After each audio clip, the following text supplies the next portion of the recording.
అగ్నిహోత్ర పర్యావరణ రక్షణకు మానవ మనుగడకు అగ్ని మాత్రం దోహదపడుతోంది. ఇక నిత్యం అగ్నిహోత్ర చేయడంతో పర్యావరణాన్ని రక్షించడంతో పాటు ప్రజల్లో ఆధ్యాత్మిక పెరుగుతోందని విశ్వ ఫౌండేషన్ ధర్మ సైనికులు పేర్కొన్నారు. ఇక ఆదివారం గ్రామం ఖదిరాబాద్ అగ్నిహోత్రంపై ప్రజలకు అవగాహన కల్పించి సామూహిక అగ్నిహోత్రం చేశారు. ఈ సందర్భంగా ప్రస్తుతం ప్రపంచంలో పర్యావరణానికి ముప్పు పొంచి ఉందని ప్రతి ఒక్కరూ తమ గృహాల్లో రోజు ఉదయం సాయంత్రం సమయంలో అగ్నిహోత్రం చేయడంతో పర్యావరణాన్ని కాపాడడంతో పాటు కుటుంబ సభ్యులు ఆరోగ్యంగా ఉంటారన్నారు. కార్యక్రమంలో పెద్దలు మరియు గ్రామ పెద్దలు పాల్గొనడం జరిగింది. శ్రీరామ్ సేనా సభ్యులు పాల్గొనడం కూడా జరిగింది. మరియు అగ్నిహోత్రం చేయడం ద్వారా ఆయురారోగ్యంతో పాటు సుఖ శాంతి సమృద్ధి లభిస్తాయని తెలియజేయడం జరిగింది. వట్టిపల్లి మండల్ గ్రామ ఖదిలాబాద్ హనుమాన్ దేవాలయం వద్ద నిర్వహించడం జరిగింది.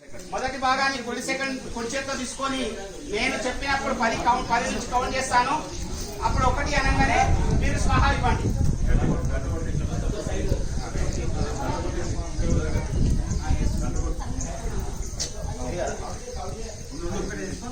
ఆ 10, 9, 8, 7, 6, 5, 4 మొదటి భాగం తీసుకోండి. 1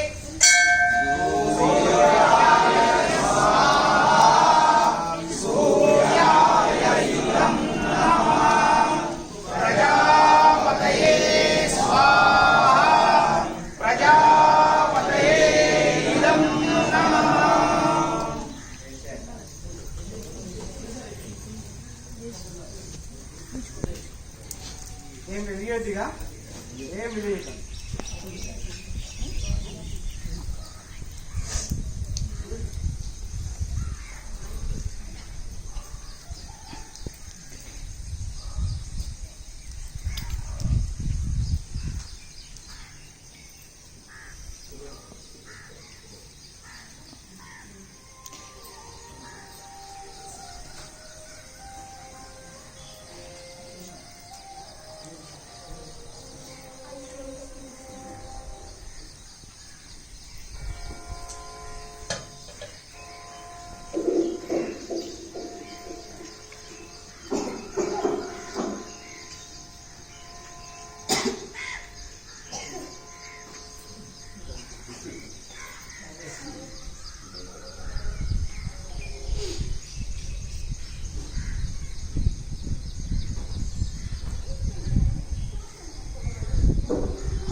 శుభోదయం అలాగే సూర్యాస్తమయం అంటే సూర్యుడు ఉదయించినప్పుడు అస్తమించిన సమయానికి మాత్రమే చేసే కార్యక్రమము.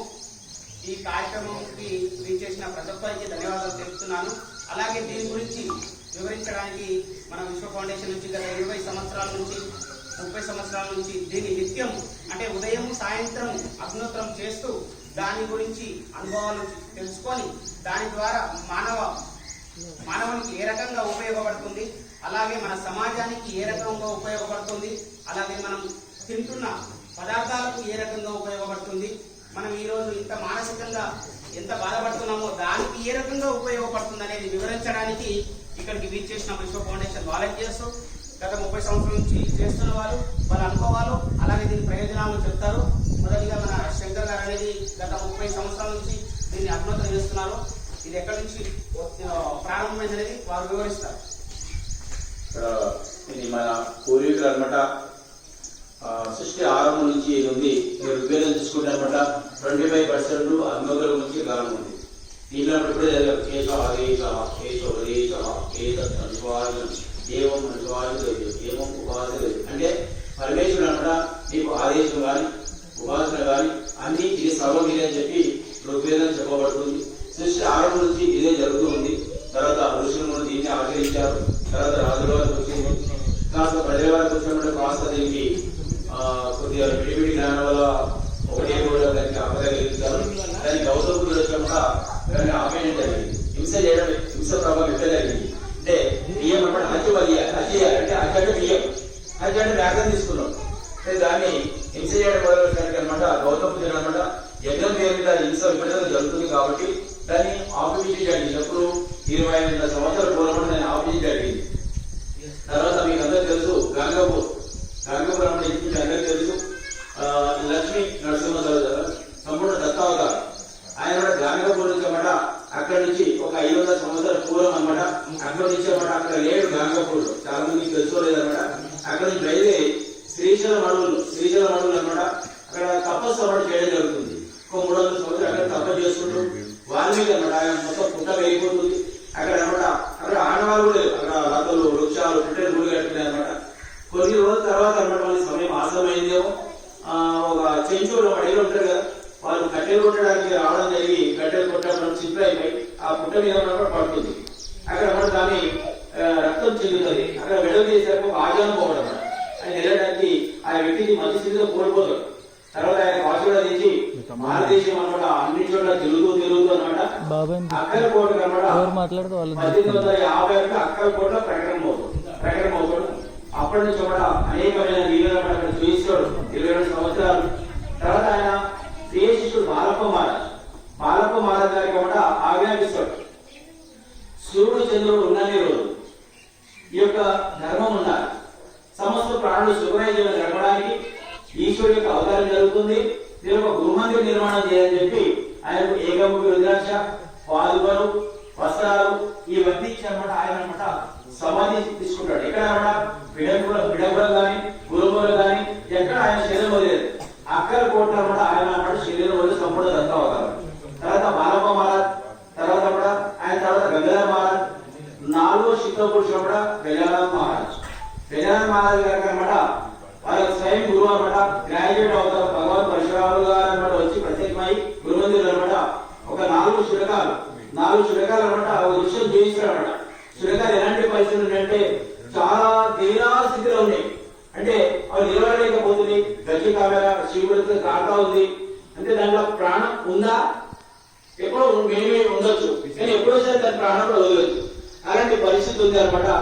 గజానన మహారాజ్ గారికి అనమాట వాళ్ళ గురువైన భగవాన్ పరశురాములు గారు అనమాట ధర్మం ఈ స్థితిలో ఉంది. అంటే శునకాలం అంటే జ్ఞానానికి అనమాట వేదాల ప్రతీక. వేదం అంటే జ్ఞానం అనమాట మనిషి లోపల మొత్తం నశించిపోయింది. జ్ఞానం అనమాట మరణ ఆసనంలో ఉంది. మీరు ఏం చేయగలుగుతారు అంటే గజానన మహారాజ్ గారు ధర్మం ఈ స్థితి అనుకుంటే మేము దాన్ని పునర్జీవం గావించగలుగుతాం అని చెప్పాడు. మీరు ఎప్పుడైతే దాన్ని పునర్జీవం గావిస్తారో అది మా గురుదక్షిణ స్వీకరిస్తామని చెప్పాడు అనమాట. తర్వాత ఆ దృశ్యం అయిపోతుంది. తర్వాత గజానన మహారాజ్ గారు అనమాట విజయదశమి రోజు 1944 విజయదశమి రోజు 9 గంటలకు అనమాట మహారాజు ఒక ప్రతిజ్ఞ చేశాడు అనమాట. నేను గురువు దగ్గర అనమాట గురువు పాదాలకు తులసి వదులుతూ తులసి మొక్కలను పెట్టానమాట. గురు దక్షిణ ఇస్తాడు. మై సుఖంగా పునర్జం కనుక నేను వేదాలకు పునర్జం గావిస్తాను. ఈ పృథ్వీ మీద సుఖము శాంతి సమృద్ధి అవుతుంది. పూర్వ భారతదేశం అనమాట అవుతుంది అని చెప్పి గురువు దక్షిణ ఇస్తాడు అనమాట. అప్పటి నుంచి మనం అప్పుడేదైతే ఇప్పుడు 7 శ్లోకాలు చదివామో ఇతర కృష్ణ భగవాన్ అటు 7 శ్లోకాలు చెప్పాడు. ఈ 7 శ్లోకాలు అనమాట మహారాజు గురించి ఎప్పుడైతే ఇచ్చాడో ఈ 7 శ్లోకాలు 4 వేల జ్ఞానం అన్నమాట ఈ శ్లోకాల ఇవ్వబడుతుంది. 4 వేల సారాంశమే అగ్నిహోత్ర. ఒక వేదం చదవాలంటే 8.5 సంవత్సరాలు పడుతుంది. 4 వేదం చదవాలంటే 50 సంవత్సరాలు పడుతుంది. 50 సంవత్సరాలు చదివినా ఇదే అగ్నిహోత్ర ఆచరించాలి.